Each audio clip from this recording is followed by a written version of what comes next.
are live. Classic having the dip. He had an hour drive. Always love that, you know, we got some far distance people coming. But Teaser out here on mic with me. Yeah, hello. I'm first time commentating, pretty excited, or at least commentating 404. But we've got Omega Jahzzo here, two of Georgia's finest. Absolutely. Jahzzo on an absolute chair after taking on Chunky. Just read it, don't say it out loud. Okay, yeah. But yeah, Omega, I think he has the winning record against Jahzzo, but Jahzzo's always got a shot. Playing such a volatile character, you lose a few neutral interactions and that's your stock. Absolutely. I mean, percent really doesn't matter when it comes to this type of matchup, just because at the end of it, it's like every time he needs, you know, one interaction for 40, another interaction for 90, and then, you know, hopefully a short you to end it. Yeah. Arsene's an issue though, because if Jahzzo gets caught off stage when Mega has Arsene, that could be an issue, but not looking like an issue so far. Arsene getting right out of there. Again, just exactly what I ended up mentioning about how you did 2 interactions and you just got to look for the short you essentially. Yeah, it feels like Omega's just running at him right now. Jahzzo playing this a bit more patient, getting those parries in there that he's so well known for. That is what this matchup is. Jahzzo, an incredibly patient player. He always lets other people come to him and making mistakes. It's so detrimental when you let him take the first stock because he just won't approach you and just let you make a mistake and then capitalize on it again and again and again. Yeah, and Jahzzo at 130, but Arsene's not out yet. Omega doesn't have a really solid way to kill him unless he lands like a fair one or something, like right here, and that's going to even it back up. Now we're about to see Arsene come out about the 40. Yeah, now Jahzzo's got to be the one who's scared here because Arsene basically replicates what a Shoto can do. 2 neutral interactions and you die a lot of the time, especially if you have a recovery just as exploitable as Ken's. Trying to go for some sort of reset. He went for a reverse back air. Oh, and is this going to be the stock? Yeah, Jahzzo just burning his double jump a bit too early, trying to go high. Scared of eating counters down low, but Omega just ready. But we're going to go to a 1-1 winners finals. This is a best out of 5. So game 1, last stock, fresh stocks for both players. From what we were saying, Jahzzo took the first stock, Omega taking the second one. So it's just very interesting to see who ends up taking the first game. Yeah, it's a back and forth so far. No one able to get on top momentum-wise. But Jahzzo trying to fight for the first neutral interaction right here. But Arsene back out. Let's see what Omega's able to do with it. Jahzzo, really good anti-airs. Ken, not really a character known for anti-airing, going up there and meeting him, but Jahzzo's making it work. Jahzzo went for a really great reset. And I'm sure that was supposed to be a short you, but yeah, that would have been it. But it doesn't matter. He's just going to pick it right back up. Feels like Omega's also just not spacing his aerials on shield safely enough. Against Shoto's obviously got to be like really, really careful about how you're spacing on shield, but Omega's just saying screw it. Let's just run right in there and do these super close backers, these super close nairs to Jahzzo's shield, and Jahzzo's just down tilting him for it. I mean, you're absolutely right. There's not much that I can add on to that. But we're going to be going into this game, too. You marked the wrong person, by the way. You put Omega 1. Running back to PS2, Georgia Classic. I don't ever see any like PR players in Georgia counterpicked any other stage. It's unheard of here. We actually saw Stain Jahzzo play on Yoshi's and a few other stages. But when it comes to these two, I mean, there's a lot of the PR people, like, as you mentioned. I mean, we just love our PS2. We want our neutral. We don't want any reason to say that, you know, you won because you got your plats. Yeah, no Johns here in Georgia. Game 2 looking a bit more even, if I remember correctly. Jahzzo got off to the fast start in game 1. But all these nairs keep getting parried. It's so difficult for Omega to find that opening. He's just got to hope for Jahzzo to misspace a nair or something. And that's what I'm talking about. Just Jahzzo's absolute patience. I mean, it's just immaculate, honorable. And, like, oh my God, going for a hard read where he ends up reading the air dodge and just ups airs him. I don't even think that was an air dodge read. I think that was just true. He died at like 70. Arsene's just so scary. But Omega SDIing out. And now he's got Jahzzo off stage once again, trying to read another high recovery, but Jahzzo's not giving it to him yet, but he's still going to eat this 65. Seeing actually a reversal of what we ended up seeing, and taking a random short, DPing him out of the air, saying this is a no-fly zone, you cannot be in this air. That was like something you'd see in Street Fighter or something, just like the reversal DP out of corner. 75 here on Jahzzo, getting a C letter grade, B. Oh, Jahzzo having to fight his way out of the corner. This 88% can be made up pretty quickly if he gets a hit like that nair right there, but he's going to have to get an extension, which gets reversaled once again. It feels like Omega keeps like getting these back throws on him out of the corner. And oh, that may have been it, but Omega just being able to air dodge away just in time. Jahzzo a few frames late on the follow-up. He keeps getting these nairs, but they're leading into much. So Omega trying to throw out a wall of back airs, but they're not really working out for him. The E-Hawk going to be covering the ledge option, allowing him to safely get back to take stage. 150. Yeah, Omega's going to look for the stock here, and he's going to get it with that counter. Jahzzo barely misspacing it, thinking maybe he can clip Omega, maybe have to skip the ledge situation, but Omega just ready. 106, full charge F smash approximately. Jahzzo off stage at 20. Those bullets could have been it, but Omega opting for the safer route, just opting for the ledge trap instead. And Omega DIing in on that up air so that the up B wouldn't hit. Incredible awareness from him. I feel like 95% of players at least would have died there. But when you play Ken so much, I mean, you start getting this awareness. He has an 1,800 word dock on you is what the rumor is. I'm sure that against Jahzzo, somebody he's played so much against and has so many frustrations, I mean, he probably has an 1,800 word dock on him too. Yeah. Jahzzo getting Arsene out of there really quickly. I feel like people don't realize exactly how vital it is to remove Arsene from the equation as soon as possible, especially when Joker's getting like 2 of them per stock. Yep, absolutely. Such as a lethal weapon, just how it allows you, as you mentioned earlier in the game 1, just allowing you to turn everything into about 2 to 3 interactions and you're dead. Yeah. Also, Omega playing it way more patient now that he has this lead, and yeah, forcing out the focus cancel right there, going low and catching it, and that's going to be game 2 going to Omega. I think the one thing that I've noticed about Omega is that he mimics his opponent's speed. If you play slow, he plays slow. If you play fast, he plays fast. I think he had just come off a hot set and just was going full aggro, wasn't really thinking. He needed that game 1. Unfortunately, kind of threw away the first game, but it allowed him to cool down. Now he's here even. Let's see whether it's Jahzzo now who readapts to him or if Omega's just going to further on his lead. Yeah, I think there's really like 2 types of players, and there's like these more formulaic, more methodical players who stick to their own playstyle. Like they have like a flow chart for each matchup, and they're going to stick to it. And then you have the players that really listen to what the opponent's trying to do, and they pay attention. And Omega's definitely at the second breed, and it's showing in how he took that game too. I want to ask you a question. Have you seen the Smash documentary?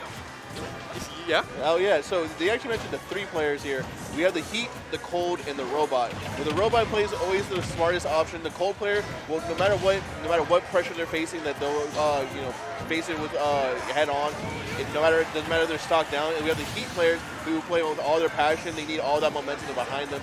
Omega definitely one of the passion players, and Jahzzo a lot more on the Robot side. Traditionally speaking, we see that actually the hot players take it over the Robots because they end up just picking options that the Robot just doesn't really understand. Yeah, if you break the flowchart, then if you found like an option that's not included in the flowchart, then the flowchart player won't know what to do about it. And if they're more used to studying, then they're not going to be able to figure out like a solution on the fly. It's going to take them a bit longer. That not being an issue for Jahzzo yet though this game, as he's up a stock and a half. And that confirm not hitting.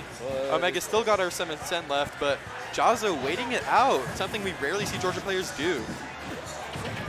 We are at 67, 30, 50. And that's 52 already.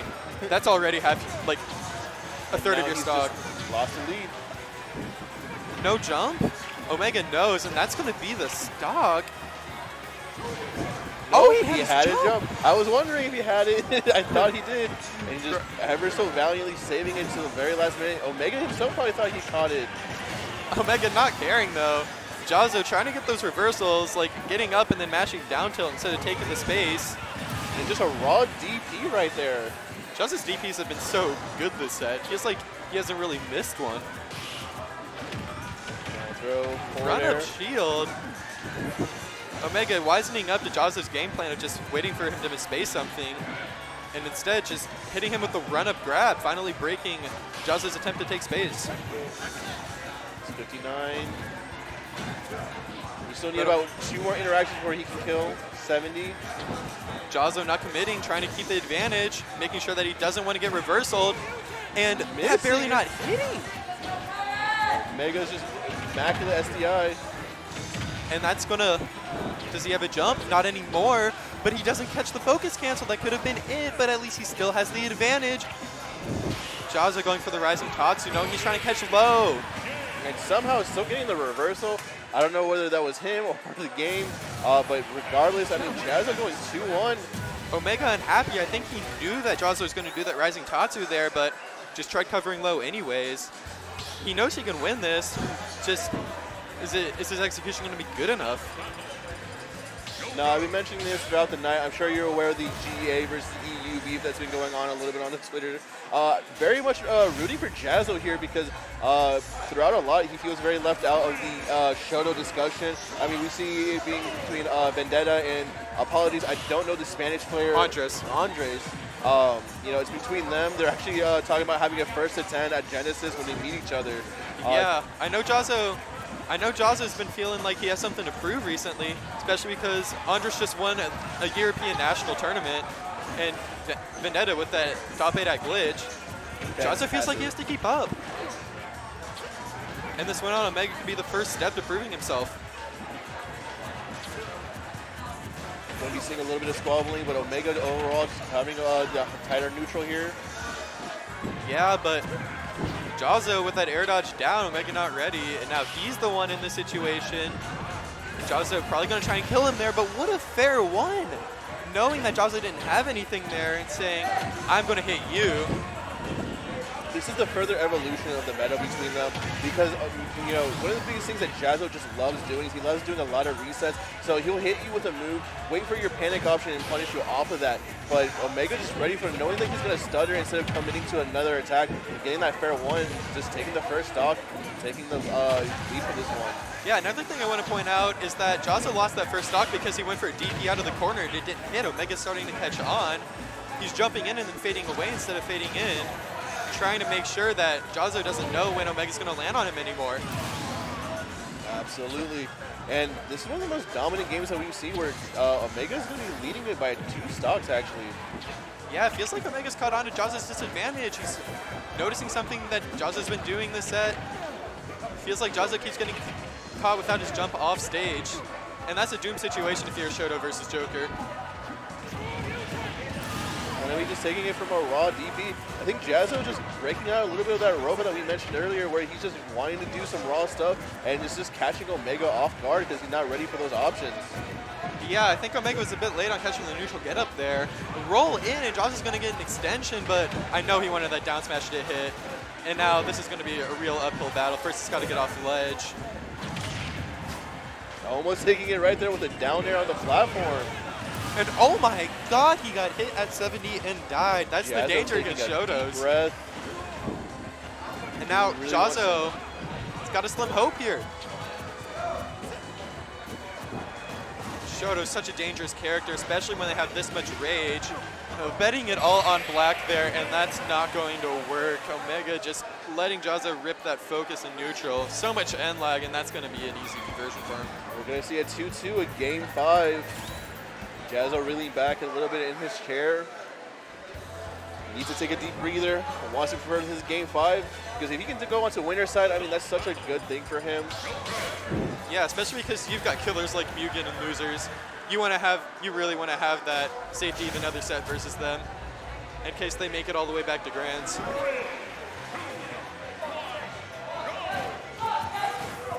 Back to PS2. Yeah, both these guys are playing way slower than they were at the beginning of the set. Again, Omega just meeting Jahzzo at his pace. It's just very hard to discipline yourself like that, where you can just say, I will match my opponent.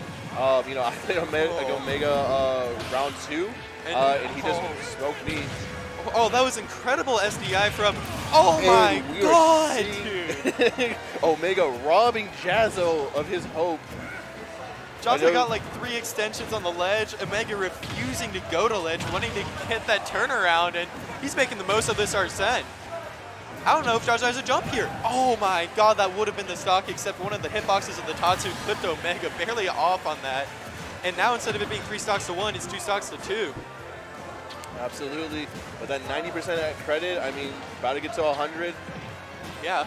Omega trying to call out Jahzzo going high like he's been doing a lot of this set, but instead Jahzzo just waits for the call out and then goes a bit lower. Still able to get back to stage without having to go to ledge, but now he's underneath Omega. But the ledge trumped up back here. I mean, what tradition is that for Omega at 70? And now he's got to contend with this full Arsene. That's going to be at least 40 already. No jump in 50%. And The ledge, Yeah. air dodge the ledge. Omega knew that directional air dodge was happening, but failed to catch it, and he fell out. I don't know if Jahzzo has a jump here. Doesn't matter, able to grab, able to seal it out. We're at 95.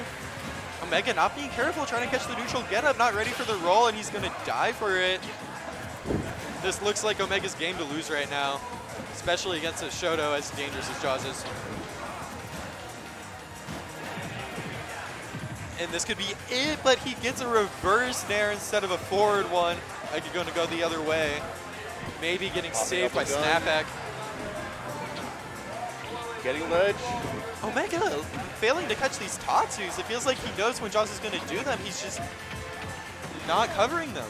Wash rinse repeating him. Oh!